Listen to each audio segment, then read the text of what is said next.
On est le 9 septembre 2001 et cette session de Qui veut gagner des millions va être la plus incroyable et incompréhensible que l'émission n'aura jamais connue jusque-là. Tout va démarrer avec 8 concurrents qui rêvent depuis des semaines de devenir chacun millionnaire, mais avant ça, pour pouvoir s'asseoir, il va falloir être le premier à répondre au jeu de rapidité de sélection. Put these words in the order they occur in the title of the Agatha Christie thriller.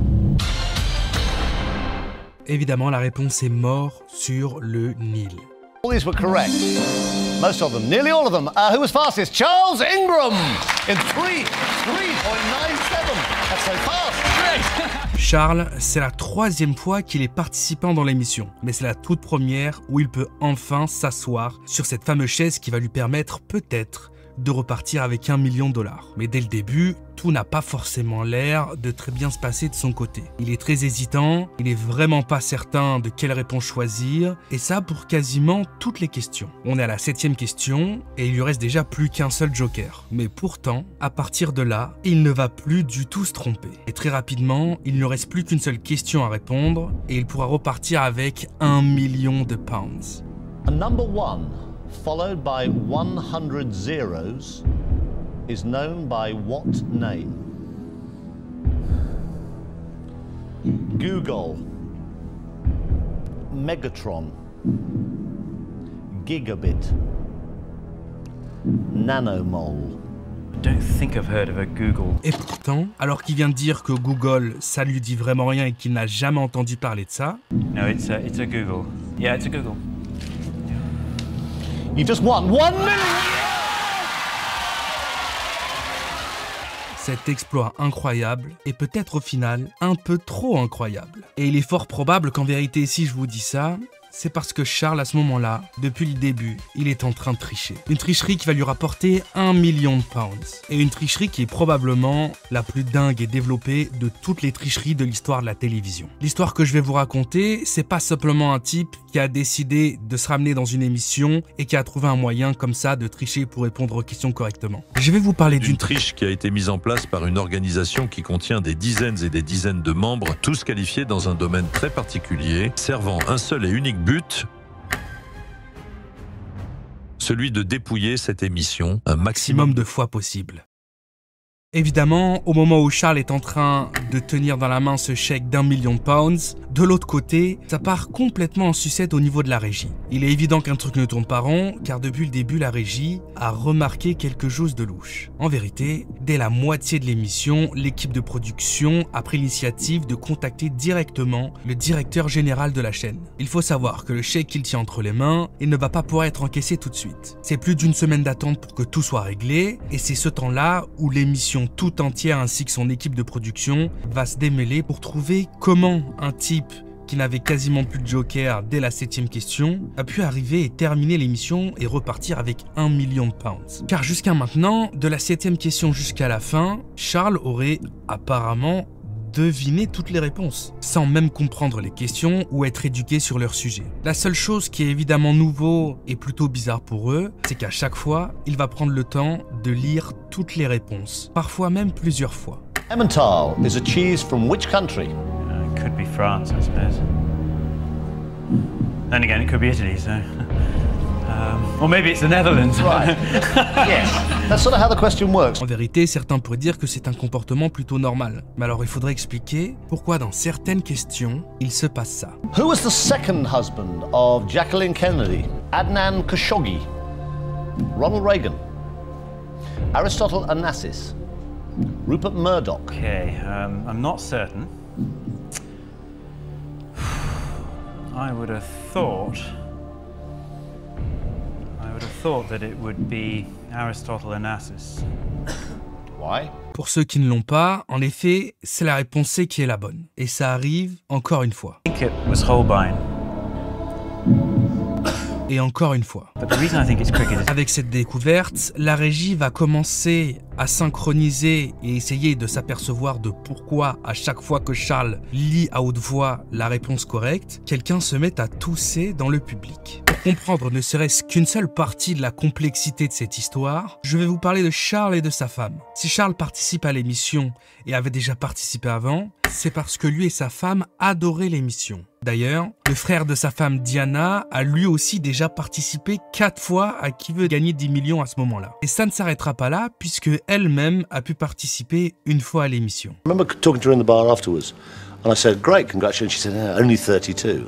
And I said to her, "It's a huge amount of money." She went, "Yes, but I should have done more. I should have beaten my brother." Avec cette histoire, on pourrait très vite l'oublier, mais je vous rappelle que ne serait-ce que participer à l'émission relève presque de l'impossible. À chaque fois, c'est des centaines de milliers de personnes qui vont essayer d'y participer. Puis une fois cet entonnoir millimétré passé, il faut encore être sélectionné dans le public, puis ensuite réussir et répondre le plus rapidement possible à la question de rapidité. Mais pourtant lui, sa femme, son beau-frère et d'autres personnes avec qui ils seront en relation ont réussi à y participer plusieurs fois d'affilée. En clair, ils ont compris un truc que personne d'autre n'avait compris. Il est clair qu'à ce moment-là, si Diana, Charles et son beau-frère avaient trouvé une solution pour pouvoir participer à n'importe quel moment à cette émission, le plus intelligent aurait été de vendre la méthode. Car une fois 3 ou 4 tentatives dans l'émission, ça aurait été plutôt compliqué et difficile d'expliquer quelle était leur méthode ou comment ils faisaient pour à chaque fois participer. Il faut savoir que Qui veut gagner des millions, c'est pas une émission qui est diffusée en direct. Et à ce moment précis, lorsque Charles répond à la question à 4000 pounds, l'émission va s'arrêter et reprendre l'enregistrement le prochain jour. C'est ainsi que l'émission est segmentée. C'est pourquoi sur le chemin du retour, Diana, sa femme, va vraiment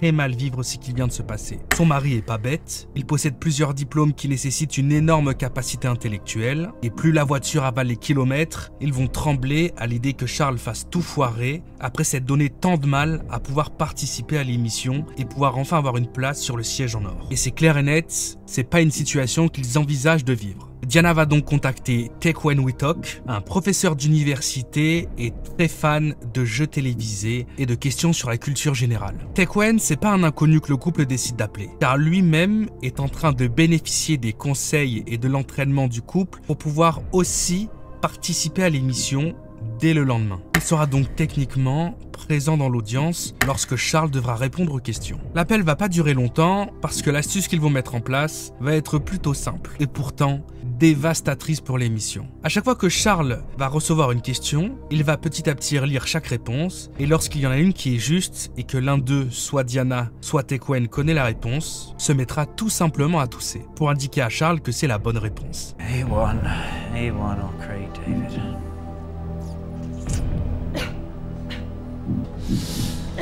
It's worth £32,000 a bit. Et c'est avec cette stratégie-là qu'on va voir qu'à chaque fois que Charles reçoit une question, il va d'abord tout simplement indiquer qu'il n'a jamais entendu parler de ce sujet ou qu'il ne connaît pas du tout la réponse, puis d'un seul coup, répondre avec une certitude implacable. Craig David, I just can't. I don't think I've never heard of Craig David, to be honest. I've just never heard of Craig David, so... No, I'll go Craig David. Yeah. You just won £32,000. I don't think it's Paris. I think it's Berlin. I'm going to go for Paris. You thought it was Berlin, Berlin, Berlin. You changed your mind to Paris. That brought you 500,000. I don't think I've heard of a Google. I don't actually know what a Google is, but I really do think it's a Google. You just won 1 million. And I remember us saying, God, that poor bloody Major, you know, he's got as much chance of getting the 32,000, you know, as going to the moon in a rocket. I mean, there was just no way this guy could possibly go much further. À ce moment-là, on est toujours dans la fenêtre où Charles n'a toujours pas pu encaisser son chèque. C'est pourquoi l'émission va d'abord contacter la police, puis ensuite contacter Charles lui-même pour lui expliquer que une affaire est ouverte. Mr. Ingram, we didn't meet. I am the managing director of Celador. Right. I think I should just get straight to the point. Yep. And effectively say what is a pre-prepared statement here. I have to tell you that we have suspicions from viewing the recording of last Monday's program and subsequently studying the tapes carefully that there were irregularities during the taping of the show in which you participated. Oh, good Lord, no. Because of that, I have to tell you that these suspicions have been referred to the police. Right, And thus, we, not for the moment, will be indeed authorising payment of the cheque. right. Yeah, well, I mean, I completely refute that, obviously.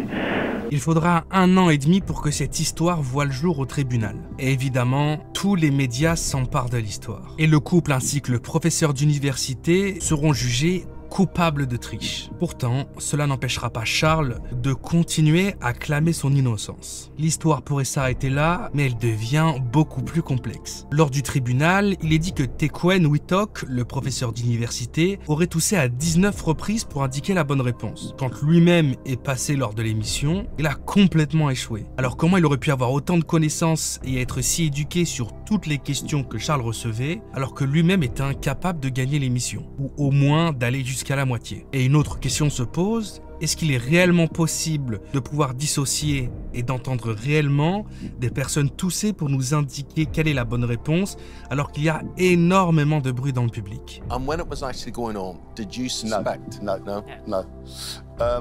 Because, you know this, there was so much, I mean, especially the guy's winning £1 million. Yeah. There was a huge, people roaring, screaming. People cough like mad. Everybody's coughing in the studio because they're sort of enclosed or whatever.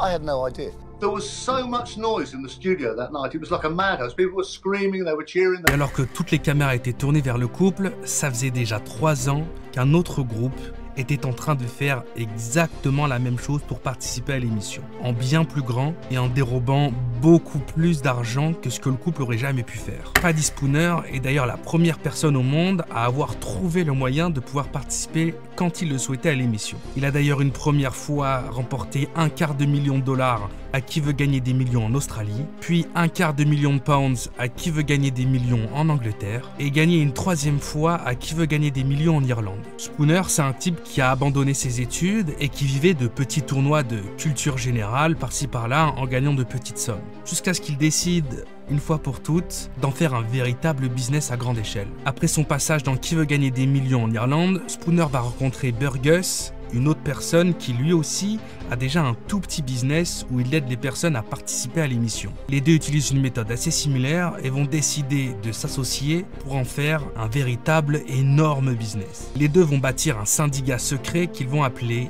le consortium.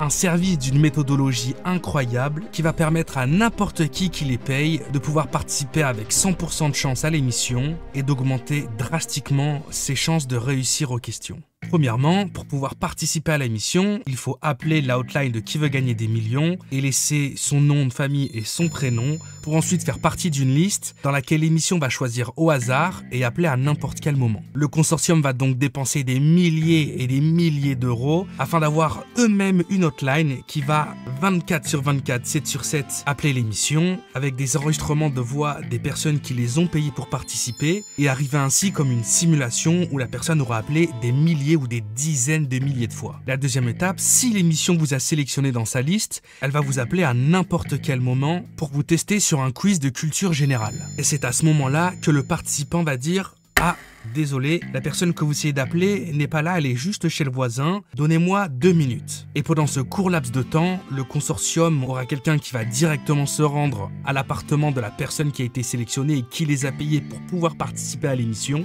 et sera là à côté de lui pour pouvoir l'aider aux réponses du quiz général afin d'encore une fois passer la seconde sélection. La méthode utilisée par le consortium pour pouvoir répondre juste à chaque question, eh bien c'est tout simplement que Spooner avait compris de quelle liste ces questions étaient tirées, et aussi compris leur fonctionnement et la rotation dans laquelle elles étaient posées. Mais si vous vous rappelez bien, il y a une autre étape une fois dans l'émission, celle d'être le premier et le plus rapide à répondre à la question. Et encore une fois, le consortium avait tout prévu. Ils avaient des locaux avec des modèles clonés à la perfection des tablettes présentes dans l'émission. Les participants qui les avaient payés pour pouvoir gagner à ce jeu s'entraînaient chaque jour afin d'avoir le geste le plus automatique possible lorsque c'était à eux de jouer. Et la 5e étape, la plus dingue, celle d'avoir un ami très intelligent. Je suppose que vous n'êtes pas nouveau au concept, mais lors de Qui veut gagner des millions, un des jokers s'appelle l'appel à un ami. Du coup, lorsqu'un des participants voulait utiliser son joker d'appel à un ami, il allait en fait appeler sur un numéro qui serait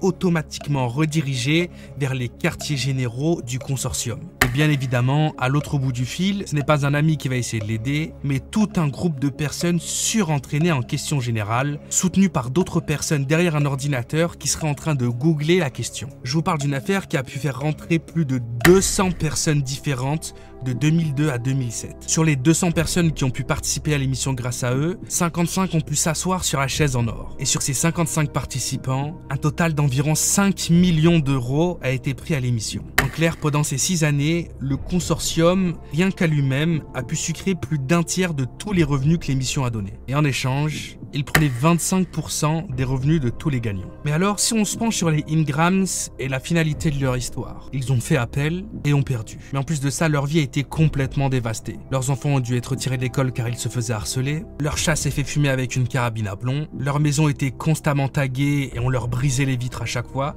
Charles a dû quitter son travail, ce qui a laissé la famille sans un sou. Et Wittok a lui aussi dû quitter son taf à l'université, puis a été obligé de déposer son nom de famille comme une marque pour arrêter une compagnie pharmaceutique qui utilisait son nom de famille pour vendre des sirops pour la toux. Bon, sinon ça m'a vraiment pris 120 000 ans de faire cette vidéo, donc si t'as envie de me soutenir, tu laisses un commentaire, tu t'abonnes en activant la cloche évidemment, et tu peux espérer prochainement une vidéo de cette même qualité. C'était Théo, peace out.